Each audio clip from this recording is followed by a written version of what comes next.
I'm not a celebrity, I'm just an ordinary guy, a law student, a South African, and a follower of Christ, standing firm for the truth in a world that's slowly losing it. This is True Talk, real, raw, and unfiltered. Ladies and gentlemen, today we have a very special guest once again, Johann Kotzé, CEO of Agri SA. Thank you so much for taking out the time and traveling down from Pretoria. I really appreciate you being here. What a privilege. Thank you. Today we're going to talk about the state of South Africa, more in the agricultural sector. And very excited for this, to get some insights about what's going on in South Africa. And hopefully this is going to be a bit of a fresh wind of optimism coming upon us. So Johann, thank you very much. Tell us more about your role at Agri SA. If I look back and where we were, we started 121 years ago as Agri SA, or agriculture at that time. And the reason for the existence then was to protect and to promote farming in South Africa, which is actually nothing changed. The methodology of how we implement that, I think, changed a bit. So our role play also changed after 94. So before 94, we were regulated, highly regulated by government. And I think the whole business or the strategic environment looked a bit different than what we have today. Today is a complete different world. So the role play of organized agriculture is also in a, I would say, metamorpho. We kind of also developed into a different concept of what we had then. And one of the big plays we have today, specifically in organized agriculture, is to motivate and to advocate agriculture and to take agriculture onto a different level. So one of the biggest drives we have is to make agriculture a national asset. It needs to belong to the nation of South Africa, because we work and cultivate the natural resources of this land, and we turn it into something that's profitable for all South Africans. And one of the greatest weapons you have is food security. And it's one of the greatest gifts God gave us. And that what we need to cherish with the passion we have as agriculturists, and to just take hold of that concept to say whatever we can do, we need to make sure that this nation and the nation of Southern Africa is food secure. Means South Africa produces some of the best fruit and food in general. Obviously the government has a role to play in that, to promote this and promote the interests of farmers. How are they doing at that? Are they failing at this moment? Are they cooperating? Yeah, I think there's not a country in the world where you won't have criticism against a government. And I think South Africa is not different. What I might say about South Africa is to a certain extent very politicized.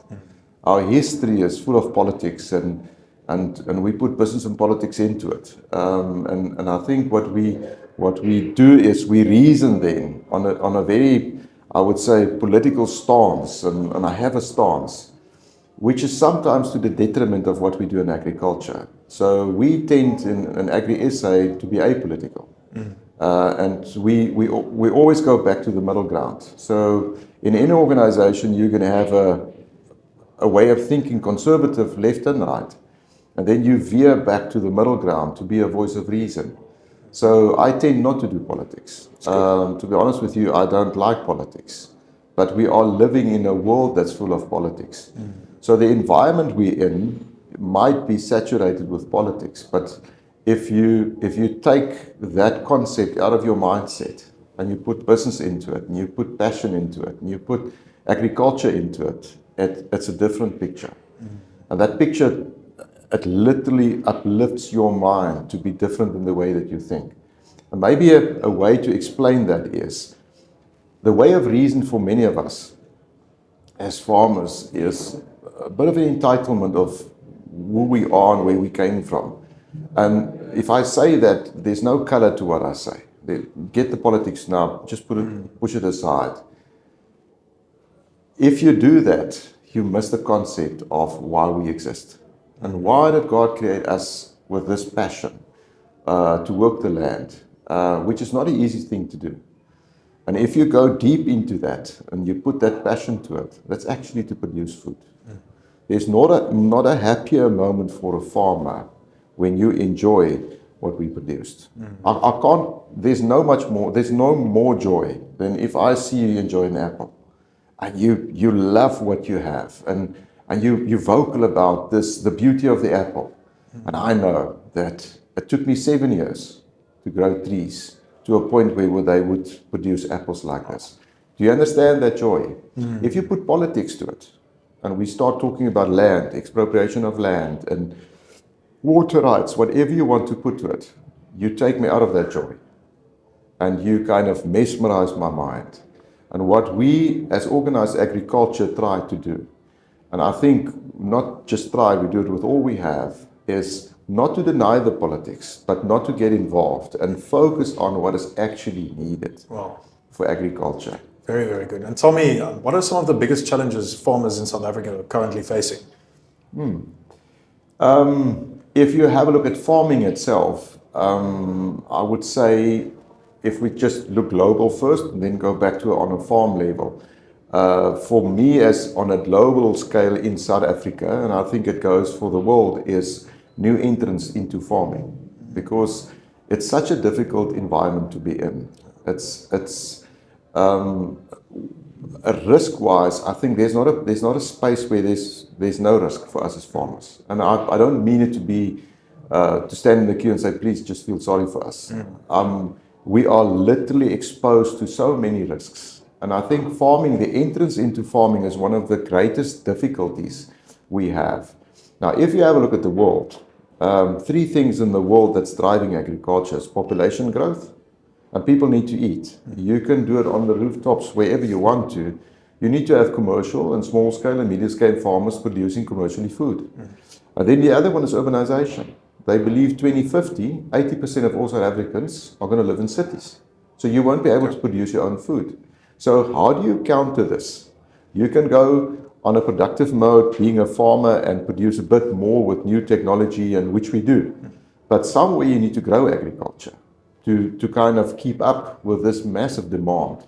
And that's where food security comes in. So if that drive is there, and we sit back and we look, we say we need to do more in South Africa, not just with what we have, but we need to expand on what we do. So you literally need to expand the amount of hectares that you planted or irrigated to produce more food. Sure. So that's a big push, and the entry into that new space is the difficult one. Even the long-standing farmers with a lot of IP are battling to get into the new space. So on a farm level, and it doesn't matter the size of it, the cost effectiveness of farmers can take you up to a certain point. But then you get to a point where it's literally not profitable anymore to farm. And normally size is the one determining that. So for me to buy a tractor, I need to justify the kilowatts on the tractor by the amount of hectares that I plow. Doesn't help I buy a big tractor and only do half of what it can. So you always need to grow in size. And that's a difficult one for us as farmers. So you get, and that's a world phenomenon, where the scale of economy gets bigger and bigger and bigger to make the same profit. So I need to do more to have the same as what I had 2 and 3 and 4 and 5 years ago. And how do you keep up with that? And that is a difficulty for us as farmers. So the way that we raise money is through land, is through what we have. That's why the land issue is such a big issue. And if I say we raise money through land, it's the collateral for the money the capital that I raise is normally the land that I have. So, and you put that back into your farming venture to grow your farming venture. So profitability on a farm on scale is a difficulty for farmers. Does that mean less people are farming now? Less people are farming. Wow, that's very interesting, because you hear stories of people stopping. Yeah, and you get to a point where you're just too small. So my father could send us to university, say, with 1,000 hectares of maize, and we were 5 kids, and he was able to do it. With the same 1,000 hectares of maize today, you won't be able to send 2 of your kids to university. So the scale of economy, but it goes for all of us. Yeah. So we're not exempt as farmers, but we need to deal with it. I think the difficulty for us, it's in the one sense it is difficult, but on the other sense it's also fantastic because it creates something, a passion that is unknown of. We're not subsidized by our government. So in Europe, they subsidize to farm because they understand the need of farming and how it continues. With us, not. So that is tough to go and compete overseas with somebody who's subsidized on their produce. But the beauty of it is it makes us very creative and very innovative as farmers. That's where the saying comes, we always have a plan. 'n boer het altyd 'n plan, which is true. We always have a plan. So it takes away the complacency, but it's tough. It's tough to compete against somebody on steroids and you may not use it. If you understand that what makes I'm saying. sense. I understand that analogy, but I do like the fact that you say a boer is not just a white South African man. No. A farmer in general is people from different races working the land. But do you understand we put politics into it? Exactly. The moment you take politics out of it, and white and black is a big political issue. The moment you take it out, I've never seen maize, and I can look at the maize and say this was a black farmer. Sure. I saw passion. I saw people who put their sweat into the soil with a lot of faith to believe God that the rain would come in season, that it would be a normal here on climate, and where they went in and harvested. That's what I see. And when you put politics to it, you kind of mesmerize this concept. How important is faith in being a farmer? Well, generation-wise, I'm in South Africa the 12th generation. Sure. So my father and my grandfather and my great-grandfather, they were all farmers on both sides. And my father always had the saying to say, it's impossible to farm without faith. Sure. And I think the easiest way is, have you ever imagined that you put 100 million into the soil with the belief that God would send rain on time? Wow. So how would you know that people do have faith? It's just to have a look at their actions. Sure. So there's a lot of faith in what we do in agriculture. And I think what I really enjoy about that is a lot of unspoken faith, but a lot of works. And James talks about that, where he challenges the people, where he says that, show me your faith, and I'll show you my works out of my faith. Wow. And what I can say about agriculture is, I can see the works of faith, where people have a deep faith and deep sense of faith in God to help them to be who they are as farmers. It's that law of seed time and harvest. It's putting it in and then getting it out. And obviously with all these challenges South Africans face, like you said again, politicizing it and South Africans leaving for abroad. We saw now with Trump letting the South African refugees come stay there. The people that are staying here, they want South Africa to work. And obviously your role as CEO, you want things to work in South Africa. How does the trajectory look now? So maybe just on, I want South Africa to work. I don't think so.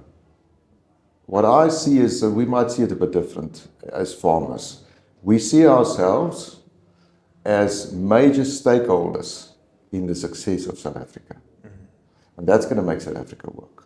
So it's a bit of taking up responsibility for what is needed in future. So I told you I have 3 daughters. And my passion in life is what I do. But I do it with a passion for the next generation. And what is needed for that next generation? It's when I take up the responsibility, sometimes standing in the gap for sins I've never done, and say, but how can we break it? How can we stand up and in what we do, bring a change to South Africa? So I think it is for the good, and it is to change for the good. But the difference is, I take up the responsibility of my role to play to create a better South Africa for the nations after us, or the generations after us. And the concept is, even though I inherited, or I might bump into stuff that I was never responsible for, I take the responsibility of bettering it for the next generation. And I think it's a different mindset when you deal with that. But do you understand, that's a farmer's passion. The reason why I live is this passion that was impounded in me when I was a boy. So, and that's why it's so difficult to enter into agriculture, because we don't see the risks as what a normal person sees. because we are so deeply embedded in this faith and in this passion of, this is who I am. I'm a farmer. So if you ask me as a boy, who am I? The first thing I would say is, ek is 'n boer. That's all I wanted to do. I'm a farmer. And it's this passion. And that passion comes with a lot of responsibility. So if I come into the city and I look around and I see people, the first thing goes to mind is, they need to be fed. Somebody needs to take up the responsibility to produce food. And with that comes a lot of social economic responsibility and sustainability and stability. And if you have a look at South Africa, the greatest tool we have in South Africa is social economic stability. And you need to kind of create that, because poverty is driving a big curse in South Africa. And as a farmer, I'm not the only person who can do it, and we're not the only people who are responsible for this. But we have such a great role to play in uplifting poverty by creating an economy, creating dignity for people, creating an opportunity for people to work, creating an opportunity for people to share in the economy that is created. And that's the responsibility, and that's the role play of agriculture. And that's where we see agriculture going in South Africa. So you see a positive future? For sure. That's great. Yeah, I would say, and if we talk future-wise, we have many challenges. I think what many people accredited to Trump, what is happening in the world, is actually not just Trump. It happened before with COVID. When COVID struck, we couldn't logistically move our produce. And people need to eat. So for the first time in South Africa, agriculture was reckoned as essential, which means we might be small, but you can't be without it. And it's not because we're so good. It's because of the produce that we work with. So I say this with a lot of respect and not arrogantly, but that essential created a spark in agriculture, which I told you, if you eat your apple and there's joy and you enjoy it with all your heart, that joy is so deeply embedded in us, it motivates me to be better in what I do. So when we were reckoned as essential in South Africa, as agriculture, it ignited something deeply embedded in agriculture, which is this deep faith. So when COVID struck and this kind of got together, do you know that agriculture boomed during COVID? Because people needed to eat. But it also showed the world that we need something different. But what did happen was, we couldn't move our produce all over the world. So something happened in trade. So it happened in COVID already. So what the Trump administration brought to this world is actually disrupting the world of trade, disrupting how things are done in the world, but actually just acting in the world that we live in. So agriculture plays into it, and agriculture has a major role to play. So we were in America to discuss the AGOA concept, just after Rasul was kicked out of America. And one thing I realized was the role play of agriculture, and how big this role play is specifically in South Africa and Africa to socio-economic stability. And do you understand there's a future? So the future is not money making, although money goes with it because we need to grow. We need to have a profit to maintain ourselves for tomorrow. But the biggest play is the role play of agriculture in the existence of the world. So you ask me, do I have a future? I wish I was 40 years younger, because agriculture is going to be one of the most essential plays in the world, with the greatest impact without being political. Wow, just shows you your mindset. I mean, if you take it through a political stance, you'll look through it in a very negative way. But if you look into the intricacies and with that positive mindset, I mean, there's great opportunities. Even cannabis industry, I see that's something that's taking off in South Africa. Do you have a bit of knowledge on that? Or? Yeah, so the French came to us on cannabis, on other uses than just the normal use that we know. So there's a medical kind of concept with cannabis, which is fantastic. And then there's one where they utilize this in building buildings. They call it hemp. Yeah, fantastic. But you see, you need to have a different mindset. Yeah. You need to have a different understanding. We're going to fight about resources, about water, about land, And you need to utilize whatever you can to the best. And we do have some stuff that's harmful to the planet that we live in. How do you overcome this? This is this new way of thinking. We spoke about a mindset. It's impossible to see the future with a negative mindset. God didn't create us to be negative. God created us to be positive, even though we see the mountain. You can talk about the mountain, but somewhere you need to talk about the God that's going to take you over this mountain. I really like that. We can produce essentially anything in South Africa. I mean, there's avos, there's citrus, cannabis. I mean, it's like we the bread basket, this stage of Southern Africa. How big are these tariff implications for us? I mean, what are the major issues that we face with it? So, remember, America is not the only country that we pay tariffs to go into. So we go pay a 25% tariff to go into China.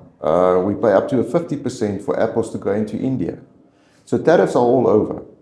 I think what we've learned with the tariffs is we need to have a strategy as South Africa. So we export about 55% of all our produce abroad, of which Africa is the greatest destiny, which is fantastic. Yeah. And we don't often talk about Africa, which is our neighbors. It's people that is like family, where we are.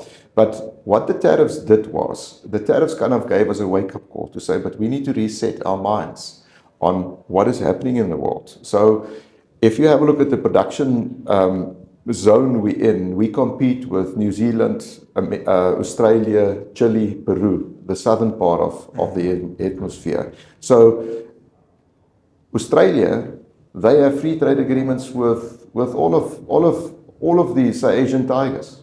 We don't have that. Why don't we have it? So we need to reset ourselves in the way that we see ourselves to renegotiate trade deals so that we make sure that we have a constant kind of sustainable flow of produce into certain countries. So America is a vital market for us. They eat like us and they understand our produce. And we count as seasonal. So when they're in season, we're not in season. So you always would have good standing and good favor in taking your produce in. The 30% tariff is tough. So any industry in agriculture exporting to America needs to compete now at 30% higher against Peru or Chile. So they're at 10%, so we say 20% is our target because they're also 10% up. The research of the American government on tariffs showed that 80% of a tariff is paid by the consumer in the country who impound the tariff. But that's not good because you actually deprive your own people of, I won't say cheap because cheap is not the word, but affordable food. So what is going to happen with this tariff? The first thing we said is don't let go of your SPS matters, which is your phytosanitary measures, which means the protection you have not to make sure that you don't bring diseases into your own country. They wanted to uplift pork. They have PRRS. We don't have PRRS. It's the disease that they have. Our government stood their stance. So that's the first positive. The second one is that we maintained our market access, even though it's with 30%. It's a tough call. However, we have market access because we never know what's going to happen. So the 30%, how do we deal with that? The only way to deal with it is either you make less profit in your own country, and if you're not profitable, you won't be able to export to America, or the price in America is going to rise, which is normally a combination of the two. So that's where it normally goes. Agriculture itself is not an easy one, where you can go and quickly say we diversify markets and just divert your produce to a different market. It takes some time. So in the short run, some industries in South Africa who are heavily invested in the American market would have a hammering. Certain areas like in the Western Cape Citrus Dal, where the citrus guys exporting to America, that little region would take a hammering. And that's negative to agriculture. Overall, we only export 4% to America on tariffs now. So that is not going to have a major impact in agriculture itself. But you can't just look at that one concept. You need to look at the complexity of agriculture, which is far greater than just the top part. If you go down, certain areas, certain industries would take a hammering on a 30% tariff. Wow. So you said the best thing we do is to cooperate and find other ways Yeah, I personally think that, and I told you I've been in America, and what an experience. You need to get Trump out of your mind. You need to get your mind out of that space to say, what is needed in South Africa with what we do? We're world class, and we are world class. We're world class on quality and on price. So we can compete against the best in the world. If we have a 30% tariff, what's the alternative? What's the short term, the medium term, and the long run? How do you define yourself, and where do you need to go to? Where do you want to go to? And that is the good part of what came out of the tariff. So the negative is the 30%. The positive is, if you want to have honey, somewhere you're going to get a sting. You need to kind of safeguard yourself and say diversify in different markets. And we are well diversified in markets. But we need to be clever in how to negotiate that markets for lower tariffs where we have it. Free trade agreements, sectorial agreements, bilateral trade. We need to be clever in the way that we deal with trade in the world, because this uncertainty is not going to change. That's the world that we live in. As a farmer yourself, how big is climate change actually? I know many people believe it's a hoax. Yeah, I could remember coming to Cape Town when you had the day zero and you needed to dance in the shower because there was little no water. And what came to mind is the reality was impounded in many people.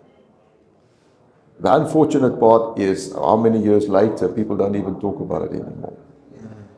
Climate change to us in South Africa as farmers is reality. And you can already see the pattern of climate change pushing certain regions out of what they usually did onto regions where they didn't usually farm with it, but now they're farming with it. So climate change, it's something that is vivid and real. The difference between us South African farmers and European farmers is we don't get incentivized to mitigate the risk of climate change. They do. So they wait until somebody tells them through an incentive what to do. We just do it at our own cost. So, and we've adopted exceedingly well on climate change. One or two simple things. The way that we use tech in agriculture to do specific farming ways and productions is absolutely brilliant. The way that we utilize, say, for instance, satellite tracking on where to plant and where not to plant, how to keep your moisture base in your soil, that is a way to overcome climate change in South Africa. So we're well adapted to the system and we adopt many technologies to help us. The difficulty is the small-scale farmer can't do it. Yeah. It's out of reach capital-wise to deal with it. Then again, do you understand the smaller person not being able to overcome all the risks, of which climate change is a big one? So a big impact in South Africa. However, I think we adopted to many systems and technologies to help us overcome this. And for us, it's just a natural way of mitigating risk. Oh, very good. So to become more lucrative as a farmer, obviously you need capital. Are there any other tips? On capital, it's a difficult one. I think the mechanism we use, we spoke about it, it is out of collateral from a farm or land, which you then utilize and you put it back into your working capital in your system.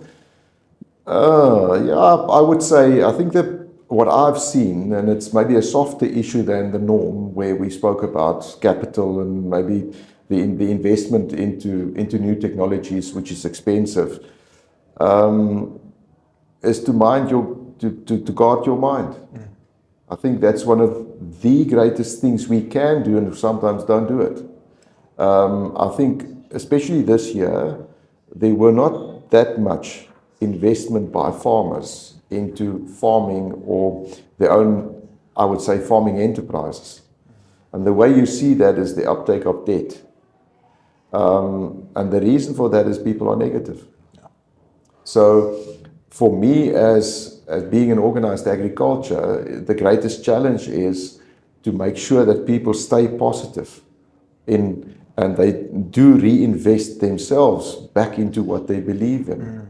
And the moment you lose that, you've lost the option to be a great farmer. You've lost the option to be exceptional. And that is, you need to guard your mind. There are so many things that can make us negative. It's not going to help us. So, can we do anything about the ruling party or the GNU? You can vote, but I don't know how you voted. I only had one vote. But there is something I can do. I can guard my mind. I can pull myself out of a space where, even if there's 10% hope left, I don't go for the 90% negative. I push to have that 10. And the way I understand life is 10% in agriculture can be 100-fold, which means 100% next year. And the moment that you let go of that, you actually lost your composure of who you are as a farmer. And for me, one thing that we kind of let go sometimes is we bribe with politics. Man, from Friday to Sunday. Yeah. And you know what? Monday, I'm so negative. I forgot to farm. I forgot to do what God gave me and the talents I have. I kind of let go of that and I start to fight the system. And there's a good fight is needed. But the best fight is first to be positive in your mind. Sure. To start to believe in the DNA that God gave me. And the gifts He gave me to be a farmer, the passion, the belief system that I grew up with. The testimony of people before me, my great-grandfathers, of how they had no hope and they went on their knees and they conquered. That you can only do with a positive mind, with a different mind than being embedded in negativity. Wow, that's very, very good. That's great advice for young farmers who are definitely listening to this. In terms of farming in South Africa, obviously it's so important. We're always going to need food. And we're always going to need farmers. What would your advice be to a young South African farmer who might be working abroad in America to go make some money because farming is his passion and obviously not having the positive mindset always, but maybe out of a place of necessity he has to go work abroad for financial reasons. Many of them are coming back. What advice would you give them? So I always tend to go back in my own mind to say, I am farming and it is a difficult place to be, and farming itself is not easy, but I'm not special. People being at university that needs to start a law practice also need to start somewhere. It's also costing you. Farming might be a bit more capital intensive. You start with yourself. That's where you begin. So if your father, and that's in Europe exactly the same, if your father didn't have a farm and he was, say for instance in law, without any capital, it's difficult for you to enter. If that is what is going to stop you, it's rather better not to start. Sure. Because farming is like, sometimes you need to conquer where nobody went before. So for young people to enter farming is, you first need to understand I want to be a farmer. And then you start to go and work for somebody being a big farmer, a large farmer, and work yourself into a different space. There are so many testimonies of people who started 40 years ago with nothing, with somebody, working on somebody's farm, and today they are farmers in their own right.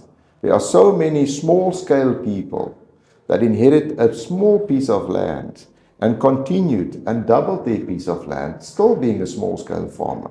But in their own rights, they're also farmers. Yeah. So the question is it possible to become a farmer? The answer is yes. It depends on what you believe. It depends on how you view life. Do I need to own a multi-million rand farm when I start? No, you don't need to. You need to start somewhere. You know how many people started a pizza shop? But they started by selling it small. You started your own business. Did a multi-million rand company come to you and say, you need to? What did you do? You started. And that's where you need to go. So there's more than enough potential in South Africa to go and work for a farmer, work on farms, work in the farming industry, and enjoy what you do. And you're going to be successful. You're going to gain momentum, and you're going to get the opportunity to go there. So is it easy? I don't believe any business is easy. I think it is difficult. And we're not special as farmers. And don't go into that space, because then you're going to pardon yourself and deprive yourself sometimes of good opportunities because of the way that you think. Wow. I really thank you for that advice. Tell me your journey to becoming the CEO of Agri SA. Obviously, you grew up in a farm. Where do you actually originate from? I should ask you this in the beginning, but Yeah. So I grew up in a little place called Boskop, just outside Potchefstroom. It's a humble little community, and my mum and dad moved there when I was 2 years old. We came from the Free State, and my father still farmed in the Free State, and a lot of good memories. I can tell you a lot of poverty amongst our community.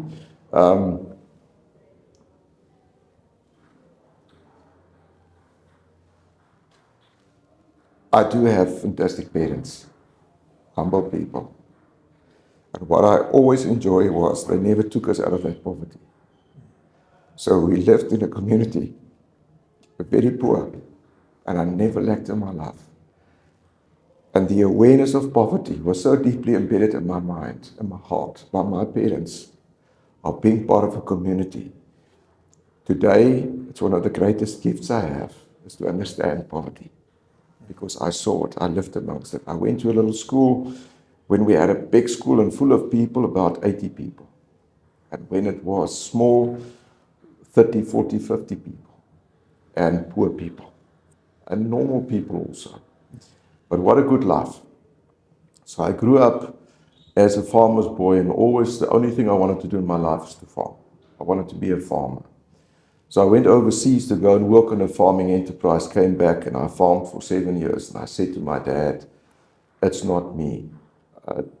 Life is different for me. And I went into banking. I said, never in my life.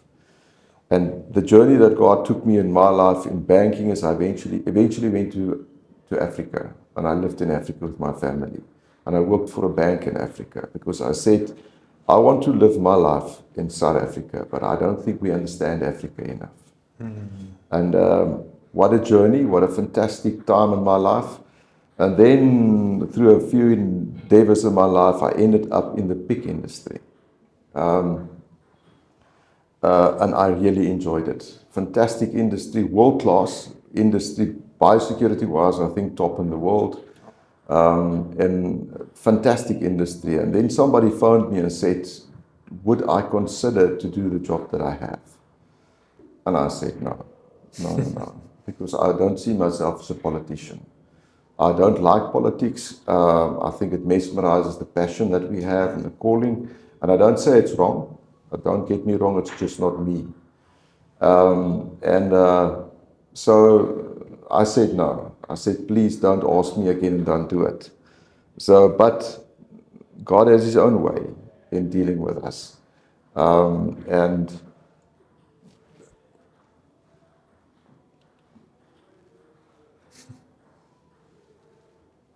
He started His own journey in my heart. Yep. And I realized that we are so selfish, we are so self-centered, that we sometimes quit before we even started because of the adversities that might want us down. And in His own way, I had an encounter in my own heart through the intervention of people just discussing it with me to say, God, I'm wrong. I'm wrong. If this is your heart and this is what you want me to do, I'm willing to do it. If I say it and talk to you about this, it's not an entitlement. Not at all. It's in my heart. I see this as what all of we do. It's a calling in life. It is something that sometimes you do stuff that you never envisioned yourself to do, which is where I am. And then God just takes you on a journey and you venture into a different space in life and you say, God, you're so great. We do stuff that I never thought I would do in my life. And by your grace and by your mercy and the gifting that you have, there's a great calling. And the calling is not for Johann. The calling is for South Africa. Wow. The calling is for agriculture in South Africa. It's for feeding a nation. And what a blessing it is to be part with so many people in this calling. And so many farmers with this deeply embedded faith of what God called us to do. So this is what the journey is all about. What's interesting is the journey that you see beforehand is sometimes tough. And you say to yourself, is it possible? And when you go in this journey and you hit the tough times, It's actually a joyride. Wow. It becomes a journey. It becomes life, which is fantastic. So that's where we are. Yeah, thank you for that. Such a deep and inspiring testimony. To finish off, we're just going to have a few wildcard questions. Yeah. If you could have supper with one person, dead or alive, who would it be? Yeah, I think, and it's maybe our South African upbringing. I would love to have, because I've heard so many good testimonies about our President Mandela. I would have loved to have supper with him and discuss a few things. And even it would be now so many years after he came out and what he did for South Africa, and I think for the world. So I would cherish that if I may have a dinner or a lunch with him. No, that's And maybe just have a good and deep conversation with him.